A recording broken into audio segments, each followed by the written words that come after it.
آپ کے سامنے ڈرون اٹیکس ہیں، پاکستانی فوج ایکشن کر رہی ہے. اب میں یہ سوچتا ہوں کہ جو وزیرستان سے اب جو IDPs نکلیں گے کون ان کا دھیان رکھے گا؟ اور یہ جو اتنے زیادہ لوگ بے روزگار نوجوان جو سارا فرنٹیئر کی جو اکانومی کا ستیہ ناش ہو گیا، یہ جا رہے ہیں کراچی جا رہے ہیں، ان کو کیا پتا پشتون اور طالبان میں کیا فرق ہے. اور اوپر سے الطاف حسین نے تو پہلے شروع ہو گیا کہہ رہے ہیں کہ جی طالبان آ گئے ہیں وہاں. اور پاکستان کی پولیس کے حوالے آپ نے عام بیچارے لوگوں کو کر دیا ہے فیصلہ کرنے کے لیے کہ ان میں سے دہشت گرد کون ہے اور پشتون کون ہے. مجھے کئی کالیں آئی ہیں لاہور میں، اسلام پنڈی کے اندر بیچارے عام پشتونوں کو پکڑ کے جیلوں میں ڈال دیا، پیسے لے کے ان کو چھوڑ رہے ہیں. ہماری پولیس کا حال تو دیکھیں. تو ان کے حوالے کر دیے. پہلے وہ مار کھا کے آ رہے ہیں، گھر نہیں ہے، پھر وہ جا رہے ہیں تو ان کو آپ نے پولیس کے حوالے کر دیے. تو میں یہ سمجھتا ہوں کہ ہم سب کو، شہریوں کو ایک سوچنا چاہیے کہ ہم نے اس دلدل سے کیسے نکلنا ہے، کیونکہ اس کی تو اینڈ ہے کوئی نہیں. یہ وزیرستان جائیں گے تو اس کے بعد بجوڑ میں شروع ہو جائے گا، کرم میں ہو جائے گا. کیا اینڈ ہے اس کی؟ کوئی مجھے آج بتا دے کہ کون سا ایکشن ملٹری لے گی پاکستان کے سارے معاملے حل ہو جائیں گے. امریکنوں کو خود نہیں پتا وہ کیا کرنا ہے تو انہوں نے ہمارے سے کیا کروانا ہے، ان کو خود ہی نہیں پتا. صرف اس کا حل یہ ہے. اب میں آپ کو فائنلی اس کے حل پہ آتا ہوں. اس کا حل صرف ایک ہے. اس کا حل یہ ہے کہ الیکشن کمیشن آزاد نہیں ہوگی. الیکشن کمیشن آزاد نہیں ہوگی، منصفانہ الیکشنز نہیں ہوں گے. جب آپ کی عدالتیں مضبوط ہوں گی تو حقیقی جمہوریت آئے گی.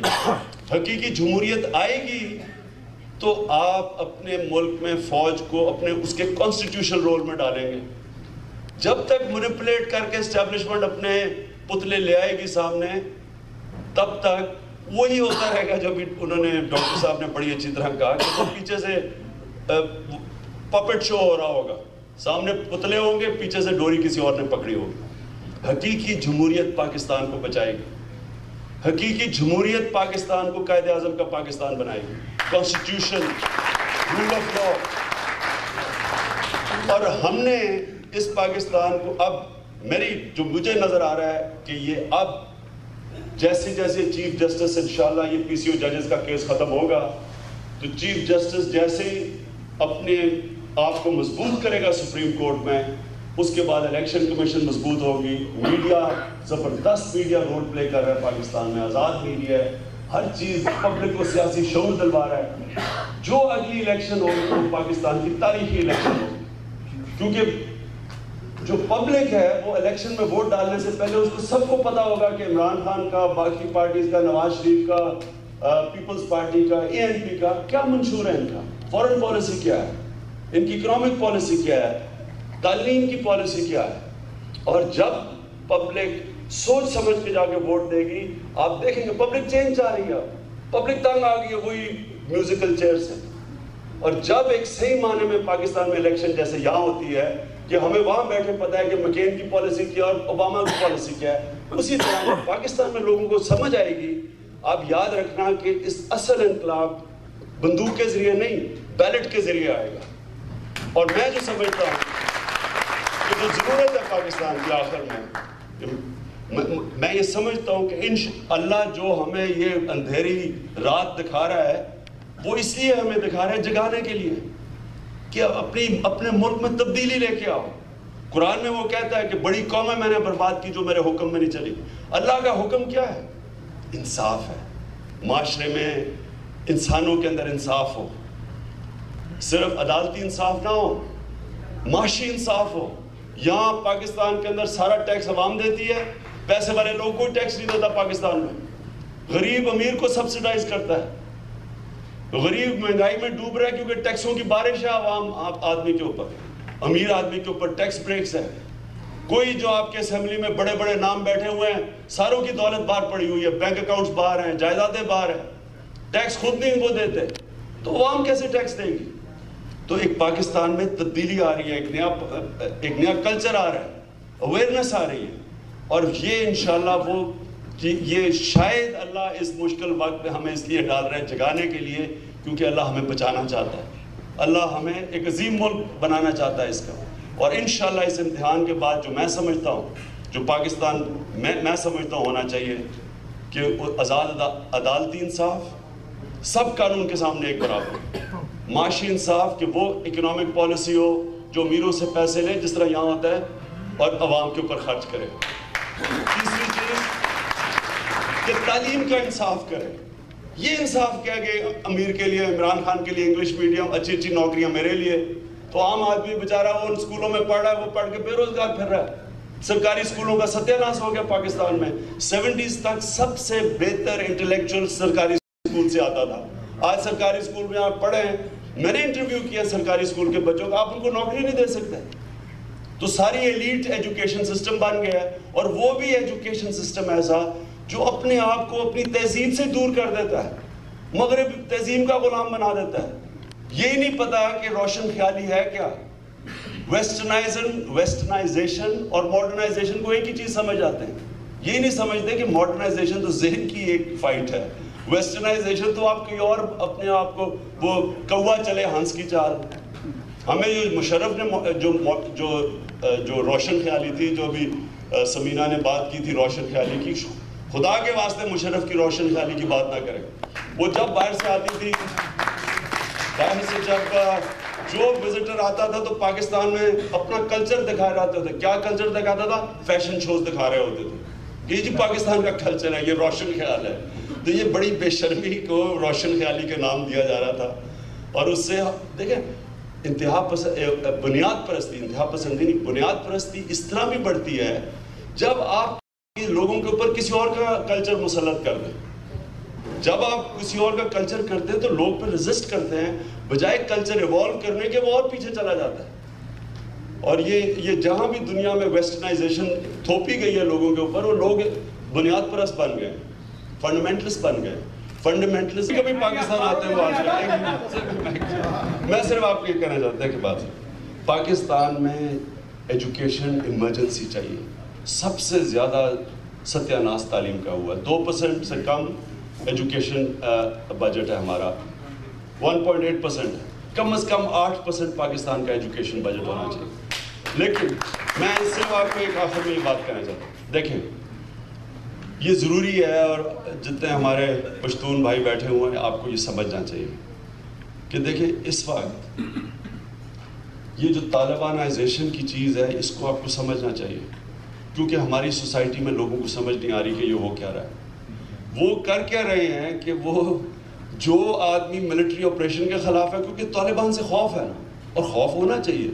آپ کے معاشرے کا سب سے ان پڑھ آدمی آپ کے اوپر آ کے بیٹھ جائے تو آپ کو خوف تو ہوگا ہی, تو کس کو نہیں خوف ہوگا. لیکن اس کا طریقہ یہ نہیں ہے کہ ان کو مارو. یہ یاد رکھو, آپ جتنا ماریں گے یہ بڑھتا جائے گا. اس کا مارنے کا طریقہ نہیں ہے, عقل سے کام کرنے کا طریقہ. مہذب معاشرے بندوقوں اور توپوں سے نہیں یہ مسئلے حل کرتے, بگڑ جاتے ہیں مسئلے سے. اس لیے ہمیں عقل استعمال. بہت ہی بڑا آدمی تھا.